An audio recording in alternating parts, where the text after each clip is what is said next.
6 महीने पहले कमल शादी करके अपने ससुराल रामपुर आई थी। उसका पति राकेश और ससुर किसी काम से बाहर गांव गए थे। घर में कमल और उसकी सास ही थी। अरे बहू, तुम्हारे पिताजी ने नया टीवी देने का वादा किया था शादी में, कहीं भूल तो नहीं गए? सास की बात सुन के कमल चकित हो जाती है। अच्छा, लेकिन पिछले महीने ही मेरे बाबूजी ने नया फ्रिज भेजा है, फिर अब टीवी? हाँ, वही तो मैं भी कह रही थी, लेकिन तुम्हारे पिताजी मार ही नहीं रहे। बड़ा प्यार है तुमसे। सास की बात सुन के कमल सोच में पड़ती है। पता नहीं पिताजी ऐसा क्यों कर रहे हैं। मेरी शादी के लिए पहले ही उन्होंने इतना कर्जा उठाया है। कुछ दिन बाद कमल के ससुराल में बढ़िया सा एलईडी टीवी आ जाता है। सास बहुत खुश है, लेकिन कमल दुखी हो जाती है। अब कमल की सास कुछ और बड़ी चीज पाने की लालसा करती है। बहू, तुम्हारे पिताजी कार कब बुक कर रहे हैं? 1 महीना हो गया उन्होंने वादा करके।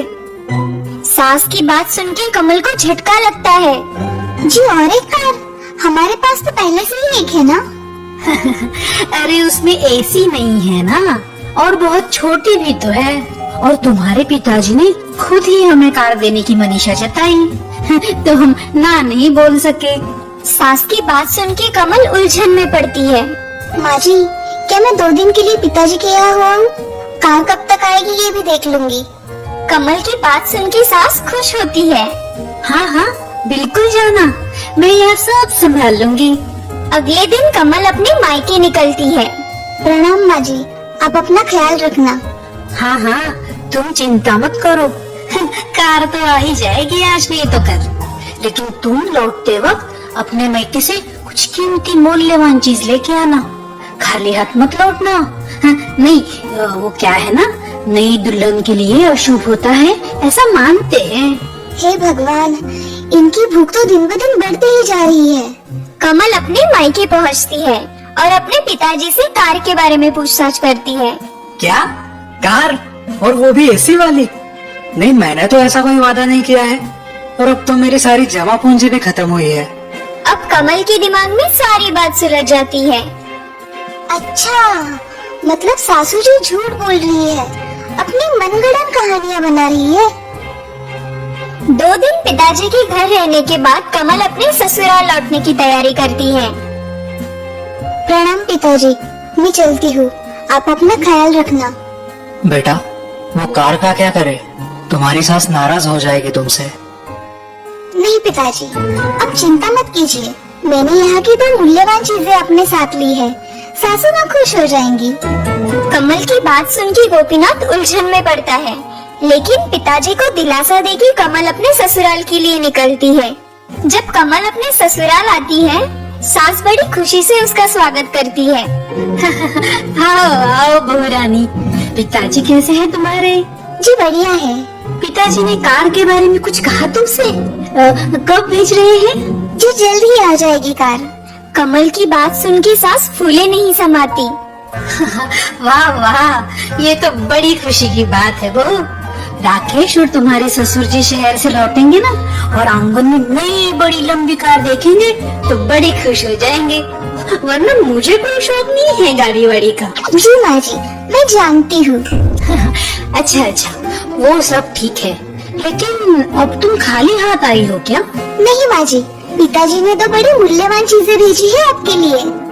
कमल की बात सुन के सास की आंखें चमक जाती है। ओह, बड़े समझदार है हमारे समधी जी। दिखाओ तो, क्या मूल्यवान उपहार भेजा है उन्होंने हमारे लिए? कमल अपने बैग से 2 छोटी पोतलियाँ निकाल के उन्हें दिखाती है। वो देख के सास की आंखें फूल जाती है। माँ जी, क्या मैं आपको ये उपहार रात के भोजन के बाद दिखा सकती हूँ? लेकिन क्यों बहू? जी, दरअसल उन्हें पोतली में से निकालने का मुहूर्त पंडित जी ने दिया है, और वो रात में है, इसीलिए। कमल की बात सुन के सास मन ही मन खुश होती है। उसे लगता है कि उस पोतली में हीरे की चमचमाती अंगूठी या फिर मोतियों की माला होगी। लगता है समधी जी ने बहुत ही मूल्यवान उपहार भेजा है मेरे लिए। हाँ, ठीक है, जैसे तुम सही समझो। एक काम करना, इस खुशी में आज भोजन में कुछ पकवान बना दो, खीर बना दो, नहीं तो गाजर का हलवा ही बना दो।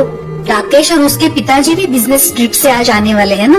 जी माँ जी, जैसे आप कहे। रात को सारे खाना खाने बैठते हैं। कमल खाना परोसती है, लेकिन जैसे ही सास पहला निवाला लेती है, उसका मुंह कड़वा हो जाता है। बहू, अरे ये क्या, सब्जी में बिल्कुल नमक नहीं है। हाँ बेटा, और खीर में भी बिल्कुल स्वाद नहीं है। शायद तुम चीनी डालना भूल गई हो।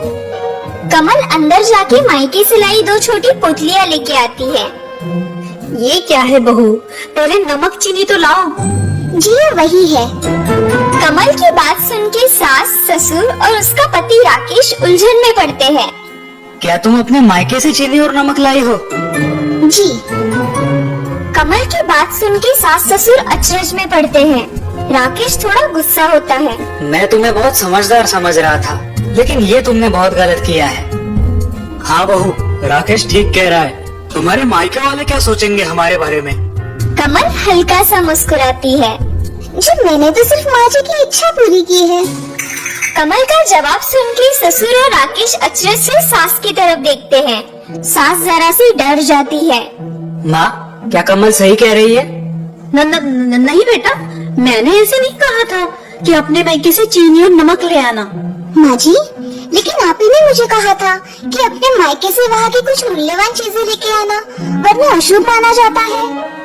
कमल की बात सुन के सास गड़बड़ा जाती है। कुछ भी मत बोलो बहू, कौन सी दुश्मनी निकाल रही हो? माँ जी, मेरी स्वर्गवासी माँ हमेशा कहती थी कि चीनी और नमक हमारी गृहस्थी की बहुत मूल्यवान चीजें हैं। क्यों? ऐसा क्यों कहती थी वो? क्योंकि अगर ये दोनों नहीं रहेंगे तो हमारा भोजन फीका हो जाएगा और उस कारण हम भोजन का पूरी तरह से आस्वाद नहीं ले पाएंगे और बिना रुचि के हमारा जीवन भी नीरस हो जाएगा। हाँ, ये तो लाख पते की बात की है तुम्हारी माँ जी ने। बिना स्वाद जिंदगी मतलब बिना सुगंध के फूल, बिना पानी की नदी और बिना सुर के कोयल। जी पिताजी, बिल्कुल यही कहना था मेरी माँ का भी। बातचीत चल रही थी, तभी कमल के ससुर के दिमाग में कुछ विचार आता है। 1 मिनट बहू, इसका मतलब तुम्हारी सास तुम्हें मायके से कुछ न कुछ कीमती लाने को कहती है? तो क्या ये टीवी और फ्रिज भी इन्हीं की डिमांड थी? कमल अपनी सास को देखती है। सास की गर्दन शर्म से झुक जाती है। नहीं पिताजी, वो तो मेरे बाबूजी की इच्छा थी।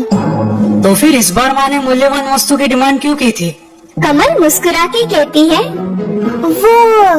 वो शायद माँ जी मेरी परीक्षा ले रही थी कि मैं सचमुच समझदार हूँ या नहीं। ठीक कहा ना माँ जी? हाँ, वो ठीक कह रही है। कमल की बात सुन के राकेश और ससुर हंस पड़ते हैं। फिर तो तुम अव्वल नंबर से पास हुई हो। क्यों भाग्यवान, ठीक कहा ना मैंने? जी बिल्कुल सही कहा आपने। अब मुझे इस गृहस्थी की कोई चिंता नहीं। मैं 4 धाम यात्रा के लिए बेझिझक जा सकती हूँ। कमल रसोई में साफ सफाई कर रही है, तभी उसकी सास वहाँ आती है। बहू, मुझे माफ कर देना। मेरे लालच की वजह से तुम्हारे पिताजी को बड़ी मुश्किलें उठानी पड़ी होगी। नहीं माँ जी, कोई बात नहीं। आपने अपनी गलती मान ली, ये आपका बड़प्पन है। कमल की बात सुन के सास संतुष्ट होती है और उसे आशीर्वाद देती है। सचमुच मैं कितनी भाग्यवान हूँ जो तुम्हारी जैसी संस्कारी, क्षमाशील और विचारी बहू हमारे घर आई है। जुग जुग जियो बेटा।